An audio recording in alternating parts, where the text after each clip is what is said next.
Magandang buhay, kasorpresa! Nandito tayo ngayon sa Barangay Southern Mozon, Naik, Cavite, kung saan makikita natin ang turnover unit ni Pasinaya Homes. Kaya samahan nyo akong pasukin kung ano nga bang itsura ng Pasinaya Homes pag ito ay na-turnover na.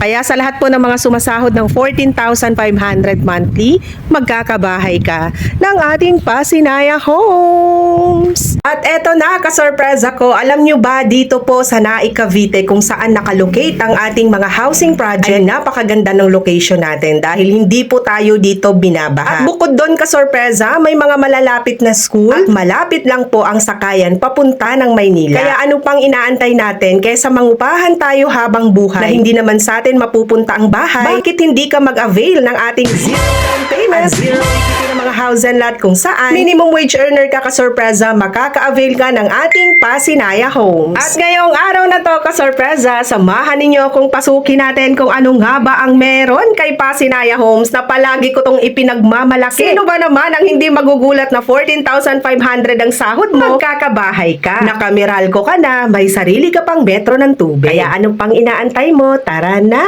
Kung makikita natin, kasorpresa, ang ating pong front area, pwede po natin yung palagyan ng gate balang araw para safe ang ating buong pamilya. At ang turnover unit ngayon ng ating mga Pasinaya Homes, buhos po ang second floor, naka-finishing po ang ating wall. Tingnan nyo naman, may breaker pa yan. At safe na safe ang kuryente natin dito, kasorpresa. Lahat ng makikita ninyo, ang ating mga faucet at ang napakaganda nating CR, yan ang maa-avail mo. Kaya ano pang inaantay natin? Mag-avail ka na habang may slot tayo. Dahil this year, magkakabahay ka na. Ano nga ba ang sukat ng Pasinaya Homes natin? Ang lot area po natin is 30 square meter at ang floor area naman po natin is 32 square meter. Kasya naman ang ating pamilya. Yan, kasorpresa. Sa second floor po natin, meron na po tayong nakaabang dyan para po sa ating partition. For one bedroom only ang suggestion natin. Kaya sa lahat ng gustong makaahon sa pangungupahan, eto na. Si Pasinaya Homes kung saan 14,000 ang inyong sahod, makaka-avail ka. Kaya ano pang inaantay mo? PM ka lang para ikaw ay matulungan ko. Maraming salamat!